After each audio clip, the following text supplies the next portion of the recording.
আল্লাহ বলেন, ও মুমিন, নিজেকে জাহান্নামের আগুন থেকে বাঁচাও, তোমার আহালকে বাঁচাও।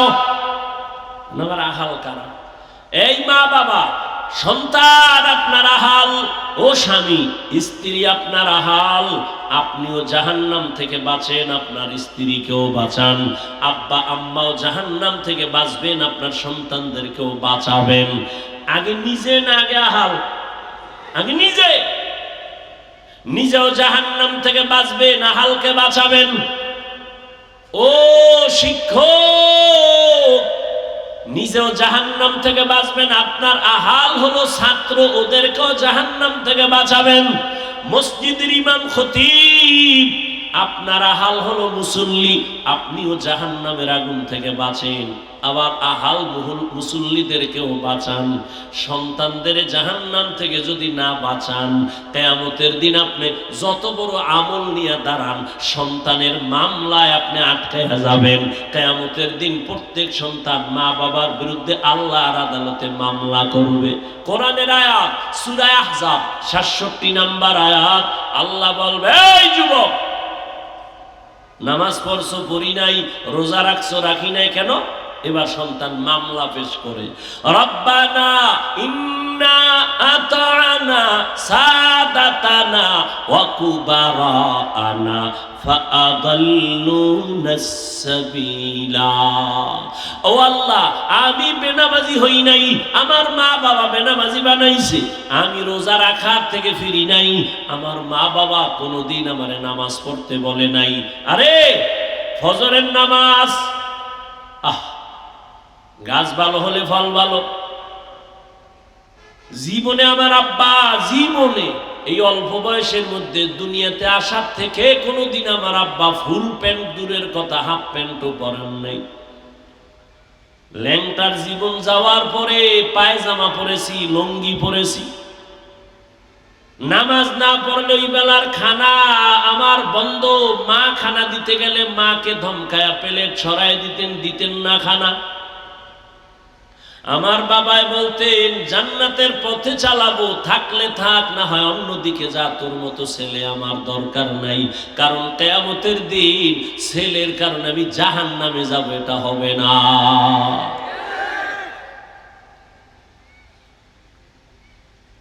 আল্লাহর কাছে সন্তান বলবেন, আল্লাহ কোনদিন আমারে ওয়াজি গেছে, আমারে ডাকে নাই। দোকানে যাইয়া সকাল ৮টায় আমার আম্মুর কাছে টেলিফোন করছে, বাবা এখনো ঘুমায়। খবর নিছে ঘুমায়নি, হ্যাঁ নাস্তা খাইছেনি? আম্মু বলছেন এখনো খায় নাই। আমার আব্বু আম্মুর থেকে নাস্তার খবর নিছে, ফজর পড়ছে কিনা একবারও জিগায় নাই। এইবার আল্লাহ কইবে, ঠিক আছে মানলাম, তোর কি বিবেক ছিল না? ভালো মন্দ যাচাই কইরা তুই কেন লাইনে চললি না? কত সন্তান মা বাবায় রাজি না, তারপরও নামাজ পড়ছে। মা বাবায় রাজি না, তারপরও তাবলিগে গেছে নাই। মা বাবায় রাজি না, তারপরও চরমোনাই দৌড়ায়। মা বাবায় রাজি না, তারপরও দাঁড়িয়ে রাখছে। অনেক সন্তান আইসা, এই নারায়ণগঞ্জের একটা সন্তান প্রত্যেক মাসের ইস্তেমা দ্বিতীয় শুক্রবার মাদ্রাসায় যায়। একদিন কান্না কইরা কয়, হুজুর আমি যে একটু নামাজ কালাম পড়ি, আমার আব্বু আমারে বকা দেয়, ভালো লাগে না, এত নামাজ পড়ো কেন?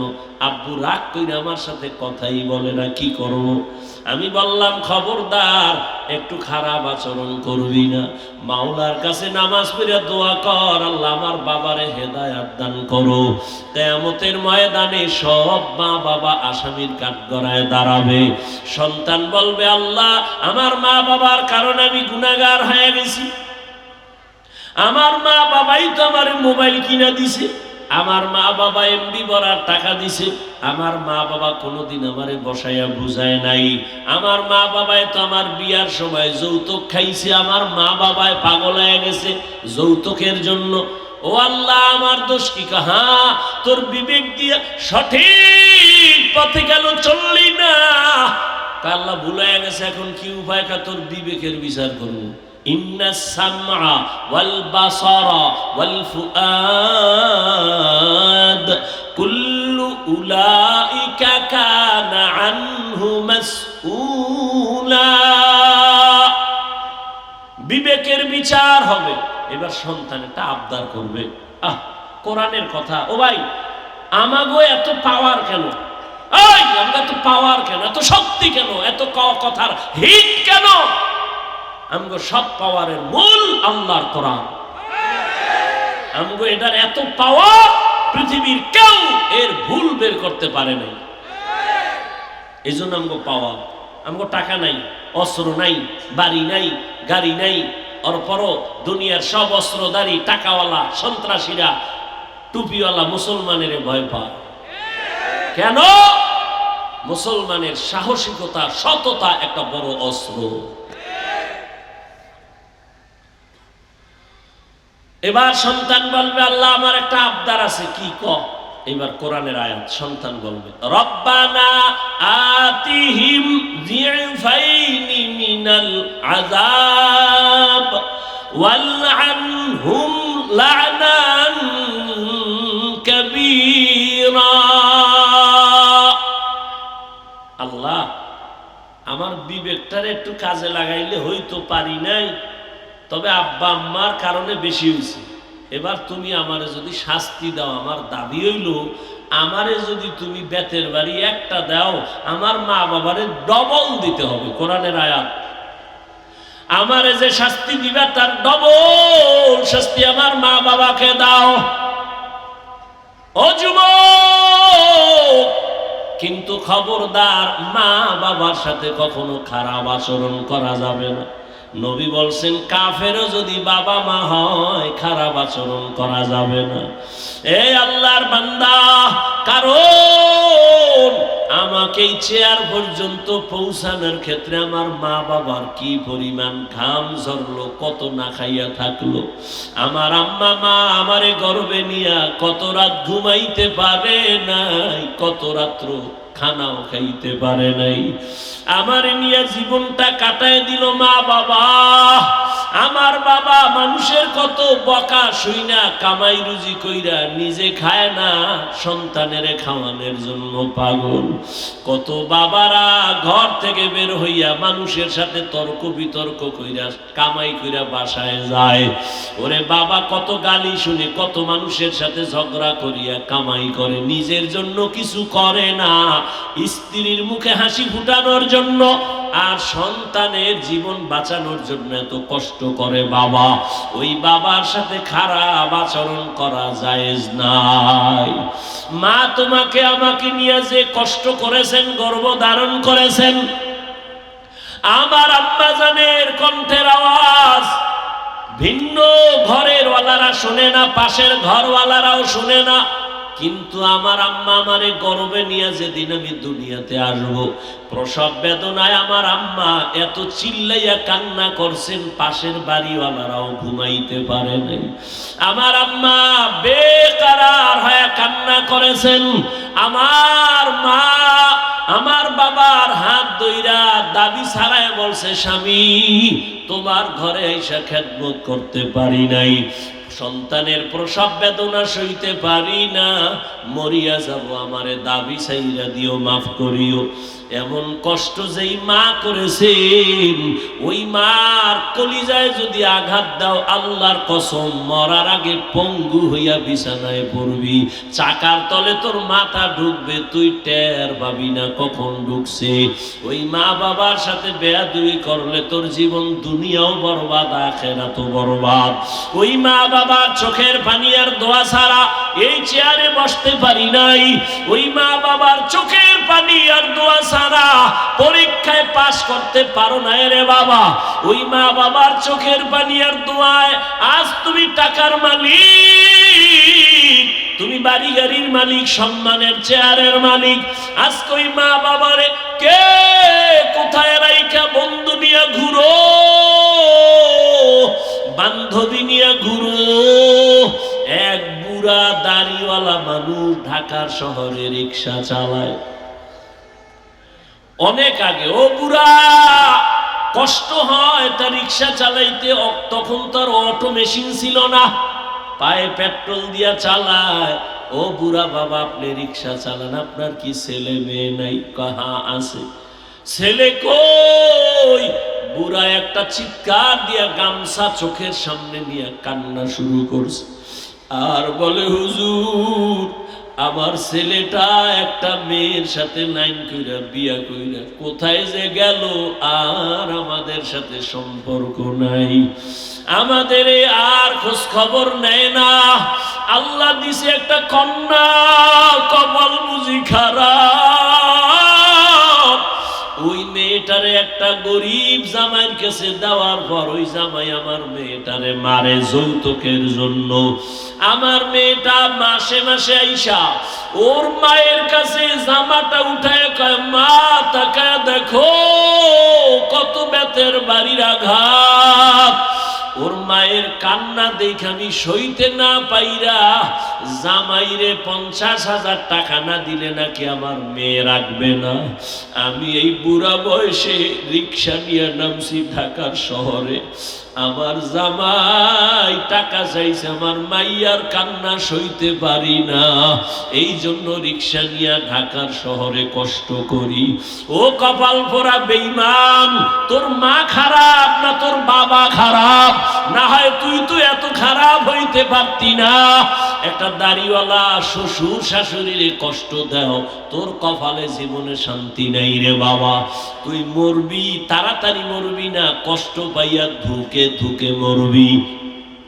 এমনি তো যৌতুক হারাম, আল্লাহর আইনও হারাম, দুনিয়ার আইনও হারাম, দুনিয়ার সরকারের আইনও হারাম।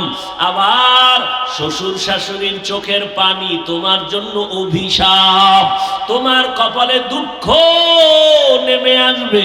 ও আল্লাহর গোলাম, এমন সন্তান হইও না রে বাবা যে বরদোয়া নিয়ে তুমি অ্যাক্সিডেন্ট হয়ে রাস্তায় পইরা থাকবা, লাশটা নেওয়ার কোনো মানুষ থাকবে না। ও যুবক বাবারা, এত বুঝাইতেছি তোমাদের, আমিও তো তোমার মতো একটা যুবক। আমি যে এতক্ষণ কষ্ট করে তোমাদের বয়ান করি, একবারও তো বলি নাই আমি 5 কল্লি মাথায় দিছি তোমরাও যদি না দাও তোমরা ধ্বংস, একবারও বলি নাই। আমি কওমি মাদ্রাসার সন্তান, তোমরা স্কুল কলেজ বাদ দিয়া মাদ্রাসায় যাও, না হয় ধ্বংস, বলি নাই। আমি তাবলিগের সন্তান, আমি পীরের মুরিদ, তুমি যদি তাবলিগে না যাও, পীরের কাছে না যাও, গোমরাহ হয়ে যাবা, ধ্বংস হয়ে যাবা, একবারও কিন্তু বলি নাই।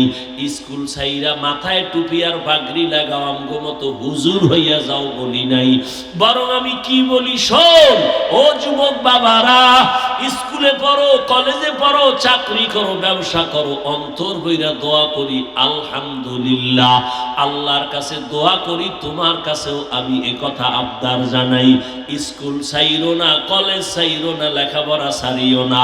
ডাক্তার হও, ইঞ্জিনিয়ার হও, প্রফেসর হও, একজন ডাক্তার, একজন ব্যবসায়ী হও, একজন তুমি চাকরিজীবী হও, তবে আমার দাবি একটা, সামান্য বেয়াদব হইও না রে বাবা।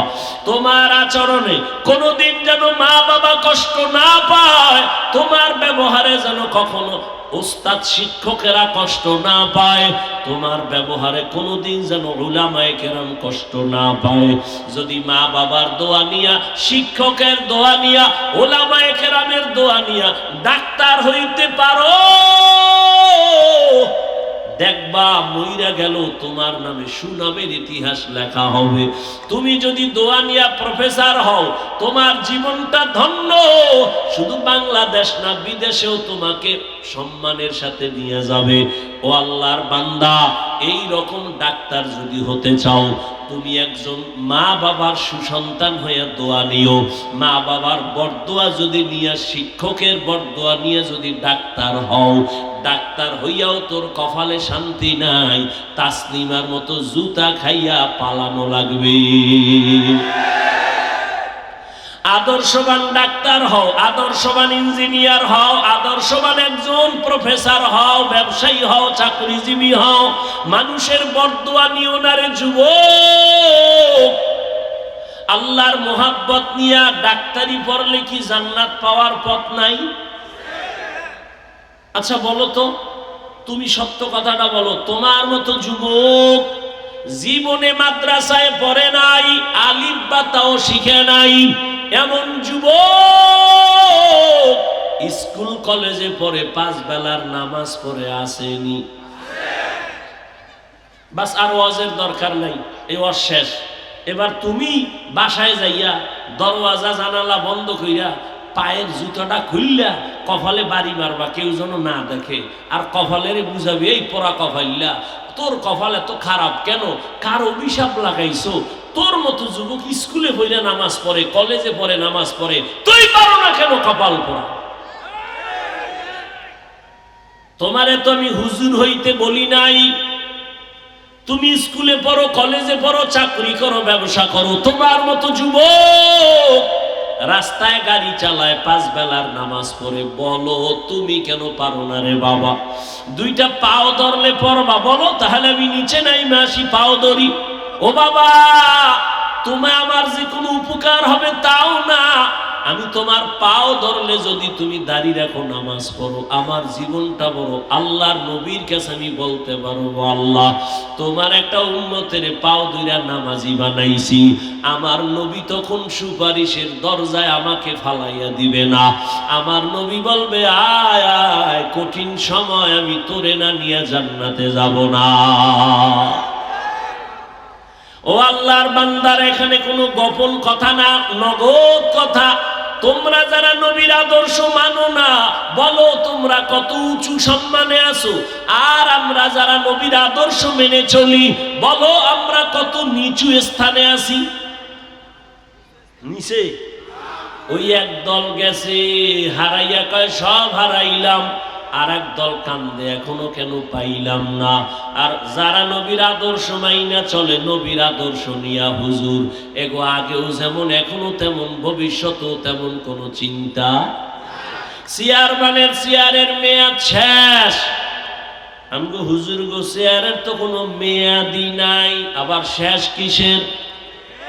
এ সম্মানকে দিছে, টাকা দিয়া সম্মান কিনলে একবার ফুলের মালা, পরে জুতার মালা। আর আমার মাওলার দেওয়া সম্মান অনেক বড়, দুনিয়াতেও বাদশা, পরকালেও বাদশা। আওয়ামী লীগ করে, বিএনপি করে, আলেম ওলামাদের সম্পর্ক মহব্বতের বন্ধু নাই? এরা দুনিয়া যদি গজব লাইগা যায়, আলেমেরা সম্মানে থাকলে তারাও সম্মানে থাকবে। বহু আল্লাহর বান্দা আছে আলেম ওলামাদের সম্পর্ক রাইখা নামাজ পড়ে, মাদ্রাসায় দান করে, মসজিদে দান করে, নামাজ পড়ে, যত বিপদ আছে কিন্তু ওই বান্দার বিপদ নাই। শুধু উলামায়ে কেরামের সাথে মুহাব্বত, কোরআনের সাথে মুহাব্বত, ব্যবসাও চলে, চাকরিও চলে, দান সদকাও চলে, কোনো টেনশন নাই। এ আমার কলিজার যুবক বাবারা, বৃদ্ধ বাবাজিরা, পর্দার আড়ালের মা বোনেরা, আল্লাহ পাক ওয়াল আসরি সূরাটার শুরুতে শফাত করলেন, আসরের শফাত। আল্লাহ শফাত কেন করছেন? কোরআনের আরো অনেক জায়গায় আল্লাহ কসম করলেন, আমরাও মাঝে মাঝে কসম করি। কেন? বললাম ভাই আমার কথাটা এমনই, আপনি বললেন মানি না, আমি বললাম কসম, হ্যাঁ মানি। তার মানে আমরা যে কসম করি সন্দেহ দূর করার জন্য। এখন কি বলবেন, আল্লাহর কোরআনে কোনো সন্দেহ আছে? তাহলে আল্লাহ কেন কসম খাইলেন? শুধু এখানে না, অনেক জায়গায় অত্তিন, অজাইতুন, অতুরি সিনিন, ওয়াহাযাল বালাদিল আমিন, والسماء ذات البروج واليوم الموعود وشاهد ومشهود والضحى والليل إذا سجى ما ودعك ربك وما قلى والشمس وضحاها والقمر إذا تلاها والنهار إذا جلاها والليل إذا يغشاها لا أقسم بيوم القيامة ولا أقسم بالنفس اللوامة।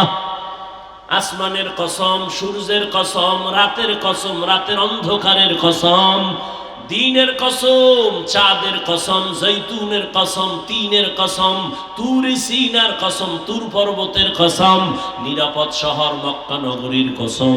আল্লাহ বারবার বারবার কেন কসম খাইলেন? আল্লাহ কেন কসম খাইলেন? অনেক জবাবের নির্যাস। আল্লাহর কথা সব সত্য, আগেও সত্য, পরেও সত্য, তুমি মানলেও সত্য, না মানলেও কোনো সন্দেহ নাই। থাকলে বের করে দাও। কোরআনে একটা ভুল পারলে এখন যদি বের করে দাও, আমি এখন দাড়ি কেটে ফেলবো, নামাজ বাদ দিয়া প্যান্ট শার্টটাই পরে রাস্তায় নাচ গান করবো। পারবে কেউ? ১৫০০ বছর পর্যন্ত কেউ পারে নাই, কিয়ামত পর্যন্ত কেউ পারবেও। এই কালামে জিন্দা কুরআনে হাকিম মতে উলায়াজালাসতু কাদির। আল্লাহর কালামে সন্দেহ নাই তো কসম করলেন কেন?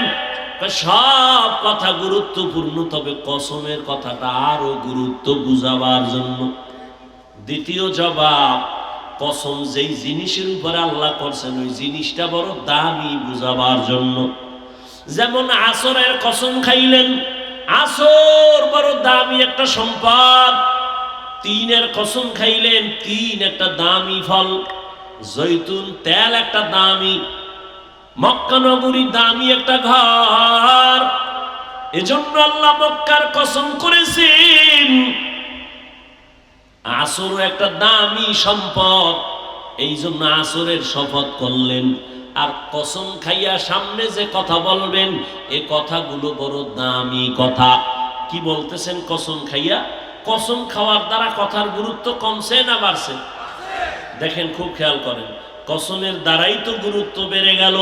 আবার আল্লাহ তাকিদ দিয়া কয়, ইন্না নিশ্চয়ই, আল ইনসান, আল ইনসান আলিফ লাম ইস্তেগরাকি, দুনিয়ার সব মানুষ।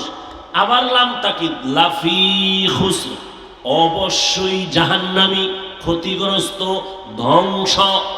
দেখেন, একটা কথা বলছে মানুষ সব ক্ষতিগ্রস্ত, এইটা বলার আগে খাইলেন কসম, আবার দুইটা তাকিদ দিলেন, নিশ্চয়ই, অবশ্যই। তাহলে কথাটার গুরুত্ব কম না বেশি? অনেক বেশি। এবার বাড়ি যাও। কেন? আল্লাহ কসম খাইয়া দুইটা তাকিদ দিয়া কয় মানুষ জাহান্নামী, তো অসুইনা লাভ কি? নামাজ পড়ে লাভ কি? আল্লাহ কসম খাইয়া কইছে সব মানুষ জাহান্নামে যাবে। অলাসরে সূরার অর্থই তো এটা, ইন্নাল ইনসানা লাফি খুসর, সব মানুষ জাহান্নামে যাবে। কসম, আসরের কসম, অবশ্যই, নিশ্চয়ই। তাহলে আর অজহিনে লাভ আছে? কয় না রে পাগলা, আমি কিন্তু নামের ব্রেক লাগাই দিছি। কিন্তু সব মানুষ জাহান্নামে যাবে, কসম খায়া বললাম সব মানুষ জাহান্নামে যাবে, অবশ্যই, নিশ্চয়ই। কিন্তু 4 গুণওয়ালা মানুষ জাহান্নামে যাবে না। কিন্তু আছে না নাই? কিন্তু না শুনে বাসায় গিয়া ফেস লাগাই ফেলাইলে উপায় কি? এক হুজুরে ওয়াজ করতেছে, গরু দিয়া কোরবানি জায়েজ নাই। কিন্তু হনে না, হে ওই রাস্তা দিয়ে যাইতে যাইতে যাই অমুক ইমামে ওয়াজ করছে গরু দিয়া কোরবানি জায়েজ নেই। কোন গরু? এটা আর হনে নাই। পাগল, আস্তা পাগল। কয় ভাই দাওয়াত? কয় আলহামদুলিল্লাহ। কয় আমনের বাড়ি? কয় নওজুবিল্লাহ।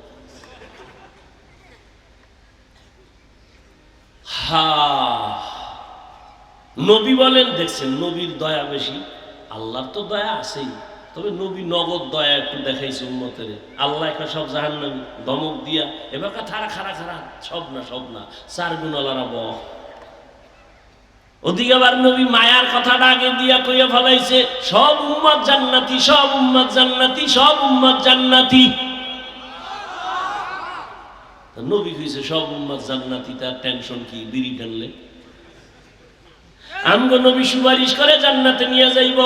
এই আন্দাজে ঠিক কইেন না, সাবধান। নবী কয় সব উম্মত জান্নাতি। কয় ঘুমাইস না, আমিও কিন্তু নামের ব্রেক লাগায় দিছি। সব উম্মতেরা জান্নাতে যাবে, কিন্তু আমাকে যারা মানে না তারা যাবে না। ওই যে এতক্ষণ বুঝাইছি না হাদিসটা, আল্লাহ কয় সব ইনসান জাহান্নামে যাবে, কিন্তু 4 গুণওয়ালারা জাহান্নামে যাবে না। কয় গুণ? এর মধ্যে 1 গুণ হইল সুদ খাওয়া। হ্যাঁ, আল্লাহ কয় 1 নম্বর গুণের নাম ঈমান, 2য় গুণের নাম নেক আমল। কয়টা হইল? খেয়াল করেন, এই যে 2টা গুণ ঈমান আর এই 2 গুণ হলো আল্লাহর হক। কার হক? আল্লাহর সূরায় বুঝা যায় না একটু অল্প কথা। জান্নাত পাইতে হলে তোমার 4টা গুণ লাগবে। প্রথম গুণ ঈমান, 2য় গুণ নেক আমল। এই 2 গুণ হলো আল্লাহর হক। যারা ঈমান আনছেন, আমলও করেন, মাত্র আল্লাহর হক আদায় করলেন। কিন্তু আরো 2টা গুণ আছে না, ওই 2টা গুণ বান্দার হক। সেটা কি? এবার বাকি 2 গুণের প্রথম হলো, যেটা 3 হবে 4 হবে, ঈমান আমলের দাওয়াত, অন্যকে দেওয়া। আমি ঈমান আনছি, আমল করি হবে না, অন্যকে দাওয়াত দেওয়া লাগবে। আমি নামাজ পড়ি, অন্যকেও দাওয়াত দেওয়া লাগবে। আমি জিকির করি, অন্যকেও দাওয়াত দেওয়া লাগবে।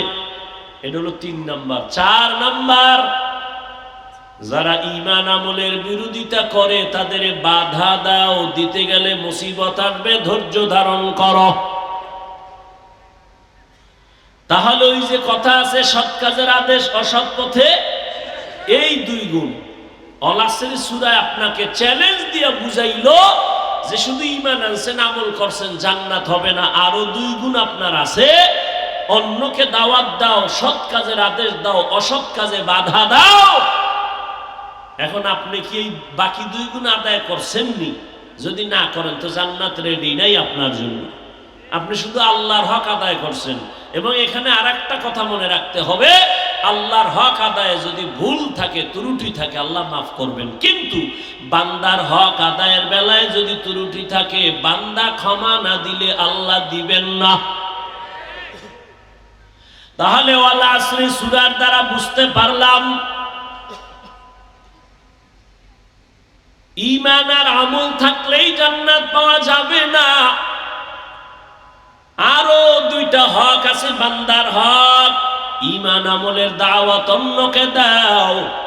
ঈমান আমলের বিরোধিতা যারা করে, বাধা দাও। এখন অন্য কারা, এটা আবার বুঝতে হবে। অন্য কারা? অন্য বলতে 1 নম্বরে আপনার নিজে। অন্য হলো আহাল। অন্য কি?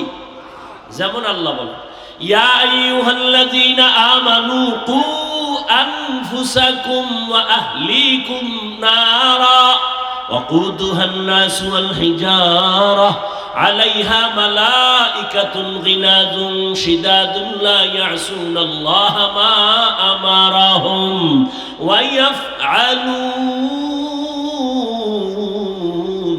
মা ইউমারুন।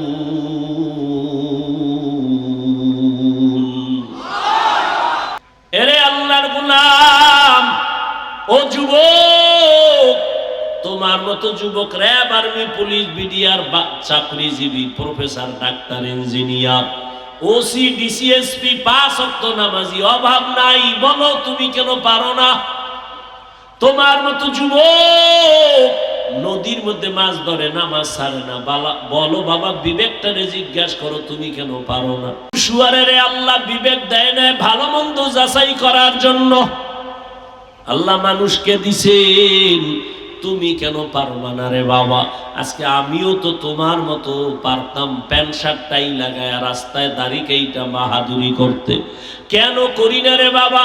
আমগো কি সরকার টুপির কারণে ভাতা দেয়? তাও না। ও আল্লাহর বান্দারা, এই টুপির কারণে, নবীর আদর্শ মানার কারণে কত গালি আমরা শুনতেছি, এরপরও কেন এই লাইন থেকে ফিরি না? এর একমাত্র কারণ আল্লাহর কোরআন সত্য, নবীর কথা সত্য। গুনাহ নিয়ে কবরে গেলে জাহান্নামের আগুনে জ্বলতে হবে, তাও সত্য। ও আল্লাহর বান্দারা, তুমিও মুসলমান, আমিও মুসলমান, তোমার আমার আল্লাহ এক, নবী এক, কোরআন এক, কাবা এক, ধর্ম এক, কালেমা এক। দুনিয়াতে আসছি, যাব তাও এক, কাফন হবে তিনটা, কালার হবে এক, কবরের সাইজও এক, কবরে তিনটা প্রশ্ন হবে তাও এক। রবের পরিচয় দাও, ধর্মের পরিচয় দাও, রহমাতুল লিল আলামিনের পরিচয় দাও। আমাকেও এই প্রশ্ন, আপনাকেও একই প্রশ্ন।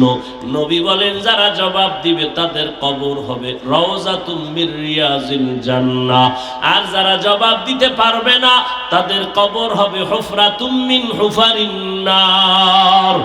কবরের জবাব কে দিতে পারবে? আমরা হুজুরেরা। কয় না না, গ্যারান্টি নাই। আমরা হুজুরেরা দিতে পারবো যদি গ্যারান্টি থাকতো। সাহাবায়ে কেরাম জান্নাতের টিকিট হাতে পাইয়া কান্না করতেন না।